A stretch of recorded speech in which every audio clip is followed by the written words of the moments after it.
सत्संग की महिमा। एक समय की बात है, एक बहुत बड़ा चोर था।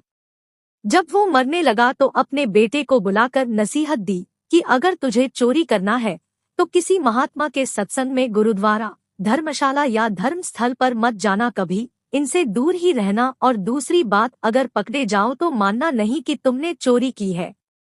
चाहे कितनी भी मार पड़े, मानना नहीं कि तुमने चोरी की है।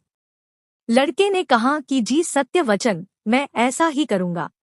इसके बाद वह चोर मर गया और लड़का रोज रात को चोरी करता रहा। एक बार उस लड़के ने चोरी करने के लिए किसी घर में ताले तोड़े। घर वाले जाग पड़े और उन्होंने शोर मचा दिया। आगे पहरेदार खड़े थे। उन्होंने कहा कि आने दो, बचकर कहाँ जाएगा, हम यहाँ पर पकड़ लेंगे उसको। अब इधर घर वाले खड़े थे, उधर पहरेदार खड़े थे। चोर जाए तो किधर जाए। खैर, किसी तरह वो बचने के लिए वहां से भागा तो रास्ते में एक धर्मशाला पड़ती थी। उसे अपने बाप की सलाह याद आई कि धर्मशाला में नहीं जाना है, लेकिन अब करे तो क्या करे। आखिर उसने सोचा कि मौका देखना चाहिए और धर्मशाला में चला गया। बाप का आज्ञाकारी बेटा था। उसने कानों में अपनी दोनों उंगली डाल ली कि सत्संग के वचन कानों में ना पड़ जाएं। हमारे पिता ने मना कर रखा है कि सत्संग में नहीं जाना। तो उसने कानों में अपनी दोनों उंगली डाल ली कि हम सत्संग ना सुन पाएं। अब प्रेमियों, जो हमारा मन होता है अड़ियल घोड़े की तरह से होता है, इसे जिधर से मोड़ो उधर ही जाने लगता है। कानों को बंद कर लेने पर भी चोर के कानों में यह वचन पड़ गए कि देवी देवताओं की परछाई नहीं होती। वहां पर सत्संग चल रहा था और इसने कान बंद कर रखा था।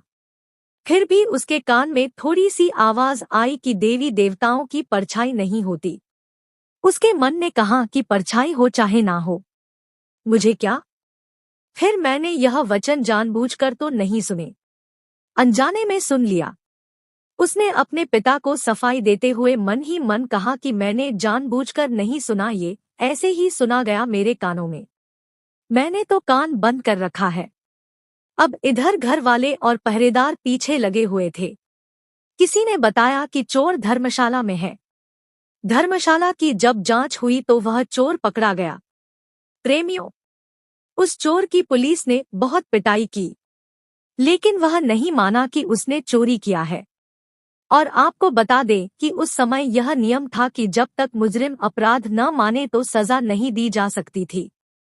आखिर उस चोर को राजा के सामने पेश किया गया। वहां भी खूब मार पड़ी, लेकिन चोर जो था कि मानने को तैयार ही ना था। उसने अपने पिता से वचन ले रखा था कि कितना भी मार पड़े, मानना नहीं कि हमने चोरी की किया है। राजा को पता था कि चोर जो होते हैं वो देवी की पूजा करते हैं, देवी की आराधना करते हैं। इसलिए पुलिस ने एक ठगनी को सहायता के लिए बुलाया।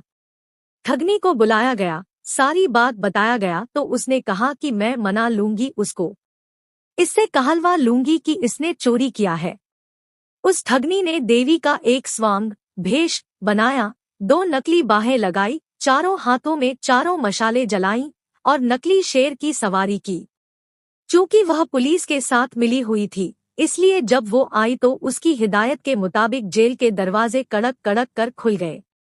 पहले से सब प्लान कर रखा था कि देवी जब आए जेल में तो सारे दरवाजे अपने आप खुलते जाएं।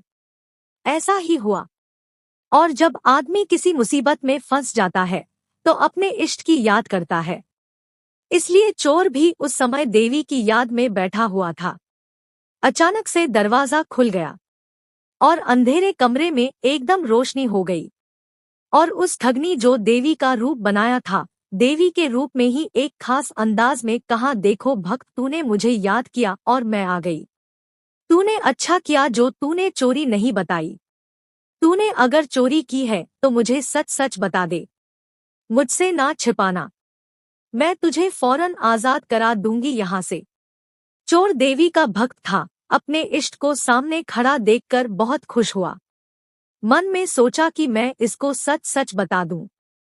अभी वह बताने के लिए तैयार ही हुआ था कि उसकी नजर देवी की परछाई पर पड़ गई। उसको फौरन सत्संग का वचन याद आ गया कि देवी की परछाई नहीं होती। उसने देखा कि इसकी तो परछाई है, समझ गया कि यह देवी नहीं, हमारे साथ छल हुआ है। यह सोचकर वह रुक गया और बोला कि माँ, मैंने चोरी नहीं की है।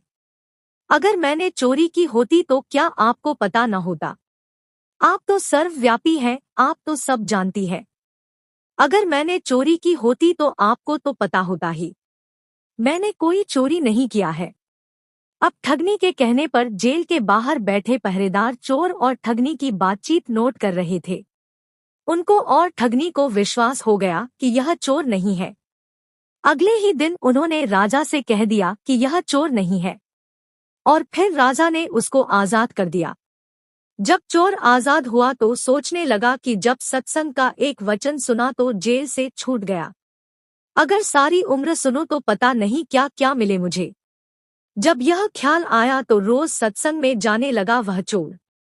किसी पूर्ण महात्मा की शरण ले ली उसने, और चोरी का पैसा हमेशा के लिए छोड़ दिया, और वह जो चोर था महात्मा बन गया।